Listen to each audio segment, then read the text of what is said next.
మంత్రి పదవి ప్లీజ్ ఢిల్లీకి బీజేపీ ఎంపీల క్యూ కేంద్ర మంత్రి కిషన్ రెడ్డికి ప్రమోషన్. ఏం ప్రమోషన్ ఇస్తున్నారు చూద్దాం. రాష్ట్రానికి మరో 2 క్యాబినెట్ పదవులు వచ్చే అవకాశం.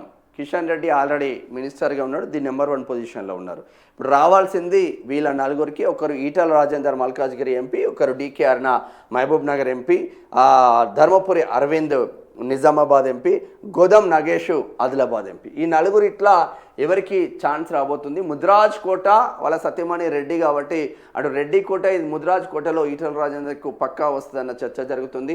మహిళా రిజర్వేషన్లో భాగంగా ఒక మహిళకు ఇవ్వడం ద్వారా మహిళా రిజర్వేషన్తో పాటుగా రెడ్డి సామాజిక వర్గానికి చెందిన డీకే అరుణ అందులో మహబూబ్ నగర్ నుంచి గెలిచి మహబూబ్నగర్ ఉమ్మడి మహబూబ్నగర్ అంటేనే రేవంత్ రెడ్డికి కంచుకోటలాగా మారిపోయిన నేపథ్యం. అక్కడ కూడా డీకే అరుణ గెలిచి బయటికి వచ్చింది కాబట్టి కేంద్ర మంత్రికి అవకాశం ఇస్తే ఇంకా ముందుకు వెళ్ళే అవకాశం ఉందని వీళ్ళిద్దరి పైన ఫోకస్ పెడుతున్నట్టు తెలుస్తోంది మనకున్న సమాచారం.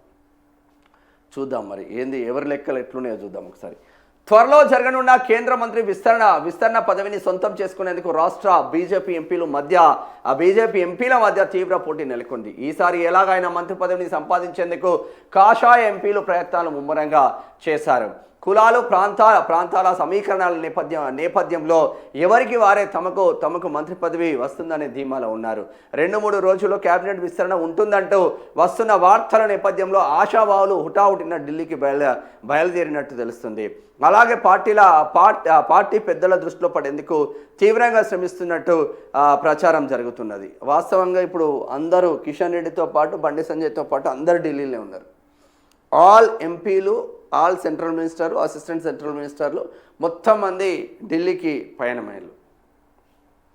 రాష్ట్రానికి 1-2 రాష్ట్రం నుంచి 8 మంది బీజేపీ ఎంపీలు ఉండగా ప్రస్తుతం క్యాబినెట్ మంత్రి హోదాలో కిషన్ రెడ్డి, సహాయ మంత్రి హోదాలో బండి సంజయ్లు ఉన్నారు. కానీ ఈసారి జరిగే విస్తరణలో రాష్ట్రానికి ఎన్ని మంత్రి పదవులు ఇస్తారనే చర్చ జరుగుతున్నది.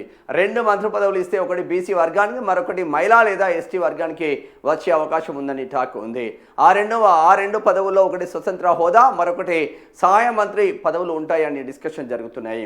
ఒకవేళ కేవలం ఒక మంత్రి పదవి మాత్రమే ఇస్తే బీసీ వర్గానికి చెందిన ఎంపీకి అదృష్టం వరించే ఛాన్స్ ఉంటుందని రాజకీయ విశ్లేషకులు భావిస్తున్నారు. బీసీ వర్గానికి చెందిన గోదెం నగేష్ ఎస్టీ సామాజిక వర్గం ఆదిలాబాద్ ఎంపీ, డీకే అరుణ రెడ్డి సామాజిక వర్గం. దిశ వాళ్ళు రాసిన దీన్నే తీసుకుంటే ఇక్కడ బీసీ వర్గానికి చెందిన వాళ్ళు అంటే ధర్మపురి అరవింద్ ఒక్కరు ఉన్నారు, నిజామాబాద్ ఎంపీ. ఇక్కడ మల్కాజ్గిరి ఎంపీ ఈటల రాజేందర్ ఉన్నారు. బట్ నిజామాబాద్ ఎంపీ సామాజిక వర్గం మున్నూరు కాపు సామాజిక వర్గం. బండి సంజయ్ ఆల్రెడీ కేంద్ర మంత్రి వర్గంలో ఉన్నాడు. బండి సంజయ్ సామాజిక వర్గం మున్నూరు కాపు సామాజిక వర్గం. సో ధర్మపురి అరవింద్కు రాకపోవచ్చు అనే చర్చ జరుగుతుంది.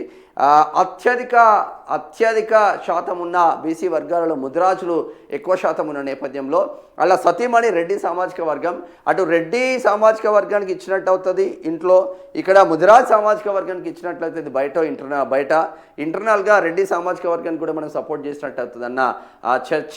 ఈటల రాజేందర్ వైపు మొగ్గు చూపే ఆస్కారం మాత్రం కనిపిస్తున్న నేపథ్యం మాత్రం ఉంది అని చెప్పుకోవచ్చు. తెలంగాణ ఉద్యమకారుడు తెలంగాణ పల్లెలలో ప్రతి ఊరును టచ్ చేసిన ఉద్యమకారుడు అగ్రెసివ్ పక్కన పెడితే తన పని తను చేసుకుంటా ముందుకు వెళ్ళే ఈటల రాజేందర్ వైపు మొగ్గు చూపే అవకాశాలు మాత్రం కనిపిస్తూ ఉన్నాయి. మరి చూద్దాం, ఎవరి లెక్క వారిదే. ఈసారి జరిగే మంత్రివర్గ విస్తరణలో చోటు సంపాదించేందుకు 4 ఎంపీలు తీవ్రంగా ప్రయత్నాలు చేస్తున్నారు. ఆ జాబితాలో ఈటల రాజేందర్, డీకే అరుణ, ధర్మపురి అరవింద్, గోదెం నగేష్లు ఉన్నారు. కేబినెట్ విస్తరణలో ఈటల రాజేందర్కు పదవి వస్తుందనే ధీమాలో ఆయన సన్నిహితులు ఉన్నారు. పార్టీ అధిష్టానం ఇచ్చిన హామీనే అందుకు ప్రధాన కారణమని వారు చెబుతున్నారు. రాష్ట్ర బీజేపీ అధ్యక్ష పదవి వస్తుందని ఆశపడిన రాజేందర్కు చివరి నిమిషంలో మిస్ అయింది. అందుకు ప్రత్యామ్నాయంగా కేంద్ర కేబినెట్లోకి తీసుకుంటామని పార్టీ అధిష్టానం హామీ ఇచ్చినట్లు ఆయన సన్నిహితులు గుర్తు చేస్తున్నారు. అలాగే మహబూబ్ నగర్ ఎంపీ డీకే అరుణ సైతం మంత్రి పదవి వస్తుందనే భరోసాతో ఉన్నారు. ఎంపీగా ఎన్నికైన తర్వాత ప్రభుత్వంలో సరైన ప్రాధాన్యత ఇస్తారని కమలం పెద్దలు అప్పట్లోనే చెప్పిన విషయాన్ని డీకే అరుణ సన్నిహిత నేతలు వివరిస్తున్నారు. అలాగే మహిళా కోటలోనూ ఆమె పేరును తప్పక పరిశీలిస్తామని ధీమా వ్యక్తం చేశారు. మరోవైపు రాష్ట్రం నుంచి ఎన్నికైన ఏకైక ఆదివాసీ ఎంపీగా గుదెం నగేష్ ఆదిలాబాద్ ఉన్నారు. ఈసారి కేంద్ర కేబినెట్ విస్తరణలో తమకు తప్పకుండా అవకాశం ఉంటుందని ధీమాతో ఆయన ఉన్నారు. అలాగే బీసీ సామాజిక వర్గం నుంచి నిజామాబాద్ ఎంపీ ధర్మపురి అరవింద్, చూద్దాం ఇది ఎవరికి వస్తుంది ఎవరికి రాడని వాళ్ళ ఊహాగానాల మేరకు వార్త అయితే రాసేన్లు. ధర్మపురి అరవింద్ కేంద్ర మంత్రివర్గంలో చోటు కోసం తీవ్రంగా ప్రయత్నిస్తున్నారు. కిషన్ రెడ్డికి మరింత ప్రయారిటీ. రాష్ట్రం నుంచి కేంద్ర మంత్రి వర్గంలో కేబినెట్ హోదాలో మంత్రిగా ఉన్న కిషన్ రెడ్డికి మరింత ప్రయారిటీ ఉంటుందని చర్చ జరుగుతుంది. ఈసారి మంత్రుల శాఖలను మార్చే అవకాశం ఉందని వార్తలు బలంగా వస్తున్నాయి. దీంతో కిషన్ రెడ్డికి మరింత ప్రాధాన్యత ఉన్న శాఖ ఇచ్చే అవకాశం ఉందని టాక్ ఉంది. దక్షిణ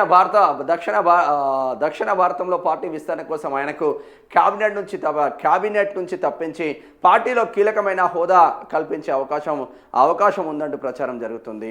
ఉపాధ్యక్షుడు లేదా జనరల్ సెక్రటరీ పదవిని కట్టబెట్టి దక్షిణాది రాష్ట్రాల పార్టీ బాధ్యతలు అప్పగించే కోణంలో ఢిల్లీ పెద్దలు సమాలోచనలు చేస్తున్నట్టు కమలం నేతల మధ్య డిస్కషన్ నడుస్తుంది. మంచిగా డిస్కస్ చేస్తున్నారు. ఇలా రాష్ట్ర అధ్యక్షుడిగా కిషన్ రెడ్డికి అనేక సంవత్సరాలు ఇస్తేనే ఏం పీకలేదు. గ్రేటర్ హైదరాబాద్ దాటి పార్టీ పోలేదు. ఇక దక్షిణాదిన మొత్తం విస్తరిస్తాడా కిషన్ రెడ్డి? ఆయన రెడీ కావడానికే గంట సేపు పడుతుంది. ఆయన ప్రెస్ మీట్లకే పరిమితం అవుతాడు. ప్రజలకి ఓరు, మాస్ పీపుల్ అట్రాక్ట్ అవ్వరు ఆయనకు. ఆయన ముందటేసుకుంటే మీకు దక్షిణాది కాదు, తెలంగాణలో మీకు రాష్ట్రంలో రాదుగా. మంచిగానే ఉన్నది కథ. అంటే మనకున్న సమాచారం మేరకైతే ఒకవేళ 2 మంత్రి పదవులు ఖాయమైతే ఒకటి ఈటెల రాజేందర్కి ఇస్తారు, రెండవది డీకే అరుణకి ఇస్తారు. ఉమ్మడి మహబూబ్నగర్ జిల్లాలో పార్టీ విస్తరణ జరగాలి, తెలంగాణ రాష్ట్రంలో విస్తరణ జరగాలి. మహిళలు అనేక మంది ఇంకా పార్టీలోకి రావాల్సిన ఆవశ్యకత ఉన్న నేపథ్యంలో డేర్ అండ్ డాష్గా ఒక లేడీ డైనమిక్ లీడర్గా ఉంది డీకే అరుణ. రేవంత్ రెడ్డి కావచ్చు, ఇంకోరు వచ్చి ఎవరు వచ్చినా భయపడకుండా ముందుకు సాగే డీకే అరుణకి ఇస్తే మంచిగా ఉంటుంది.